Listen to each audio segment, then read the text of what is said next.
देखु किबा सब ମୋ ଜୀବନ ପଛେ ନଦୀ ପଡ଼ିଥାଉ ଜଗତ ଏହା ଏମିତି ଏକ ଉକ୍ତି ଯାହାର ଦୃଷ୍ଟାନ୍ତ ଆଉ କେଉଁଠାରେ ମଧ୍ୟ ମିଳେ ନାହିଁ। ସେଥିପାଇଁ ଏହାକୁ ପୀଡ଼ିତ ଜାତି ସଂଘରେ ସ୍ଥାନିତ କରାଯାଏ। ଭୀମଭୋଇଙ୍କ ଲକ୍ଷ୍ୟ ନଥିଲା କିନ୍ତୁ ତାଙ୍କ ସମସ୍ତ ସଂସାରର ଦୁଃଖ ଏବଂ କଷ୍ଟକୁ ନିଜ ଭିତରେ ଅନୁଭବ କରିଥିଲା। ସମସ୍ତଙ୍କର ମଙ୍ଗଳ କାମନା ପାଇଁ ଶ୍ରୀ ବ୍ରହ୍ମଙ୍କ ନିକଟରେ ଆକୁଳ ନିବେଦନ କରିଥିଲେ। ଏହି ମହାପୁରୁଷଙ୍କ ଜନ୍ମ 1800 ମସିହାର ମଧ୍ୟ ଭାଗରେ ଗୋଟିଏ ଗରିବ କନ୍ଧ ପରିବାରରେ ହେଲା। ତାଙ୍କ ପିତାଙ୍କ ନାମ ଥିଲା ପ୍ରଣାର ଭୋଇ ଏବଂ ତାଙ୍କ ମାତାଙ୍କ ନାମ ଥିଲା ଭୋଇବାଇ। ସେ ପିଲାଦିନେ ଅତି କଷ୍ଟ ଏବଂ ଦାରିଦ୍ର୍ୟତାର ଭୋଗ କରିଥିଲେ, କିନ୍ତୁ ସେତେ ସହି ସାରିବା ପରେ ମଧ୍ୟ ସେ ଥିଲେ ଅତି ସଂସ୍କାରୀ ଏବଂ ମାନବବାଦୀ। ପରବର୍ତ୍ତୀ ସମୟରେ ତାଙ୍କ ଭେଟ ମହିମା ଗୋସାଇଙ୍କ ସହିତ ହୋଇଥିଲା ଏବଂ ତାଙ୍କ ଆଶୀର୍ବାଦ ଯୋଗୁଁ ଦିବ୍ୟ ପ୍ରାପ୍ତି ଲାଭ କରିଥିଲେ ଏବଂ ମହିମା ଧର୍ମରେ ଦୀକ୍ଷିତ ହୋଇଥିଲେ।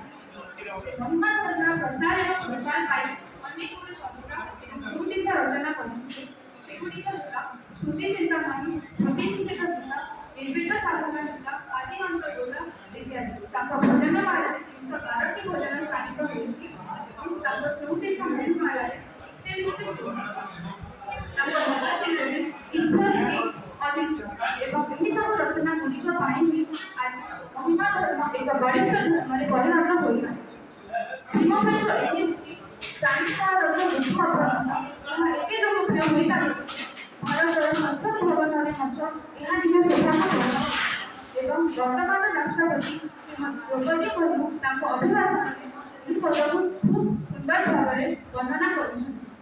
2021ରେ ଶିକ୍ଷାମନ୍ତ୍ରୀ ଶ୍ରୀଯୁକ୍ତ ଧର୍ମେନ୍ଦ୍ର ପ୍ରଧାନ ଭୀମଭୋଇଙ୍କ ଜୀବନ ଏବଂ ସାହିତ୍ୟକୁ ୟୁଜିସି ପାଠ୍ୟକ୍ରମରେ ମିଶାଇବା ପାଇଁ ସେ ନିର୍ଦ୍ଦେଶ ଦେଇଥିଲେ ଏବଂ ଆମ ପଶ୍ଚିମ ଓଡ଼ିଶାରେ ଭୀମଭୋଇଙ୍କ ସ୍ମୃତି ଉଦ୍ଦେଶ୍ୟରେ ବଲାଙ୍ଗୀରଠାରେ ଗୋଟିଏ ମେଡିକାଲ କଲେଜ ଖୋଲାଯାଇଛି, ଯାହାର ନାମ ରଖାଯାଇଛି ଭୀମଭୋଇ ମେଡିକାଲ କଲେଜ। ଭୀମଭୋଇ ତାଙ୍କର ଶିଶୁ ଜୀବନ ସର୍ତ୍ତର ଖୋଲାଖାଲିଠାରେ ଗୋଟିଏ ଧର୍ମପୀଠ ସ୍ଥାପନା କରି ସେହିଠାରେ ପାଇଥିଲେ। ତାଙ୍କର କବିତା ଗୁଡ଼ିକ ନୈତିକ, ସାମାଜିକ ଏବଂ ସଂସ୍କାରଜନକ, ଯାହାକି ଆଜିର ଜାତୀୟ ଏବଂ ବ୍ୟକ୍ତିଗତ ଜୀବନକୁ ବହୁତ ଆବଶ୍ୟକ ରହିଛି।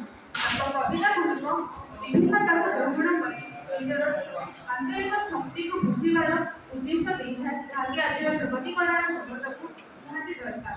ଶେଷରେ ମୁଁ ତାଙ୍କ ବହୁତ ସୁନ୍ଦର କହିବାକୁ ଚାହୁଁଛି, ସତ୍ୟରେ କହିବ ସତ୍ୟ ରହିବ, ସତ୍ୟରେ ଜୀବ ଆସିବ, ସତ୍ୟ କରଣେ ଯେତେ ବିରୋଧୀ ମାନ ଯୁଗେ ଯୁଗ ରହିବ।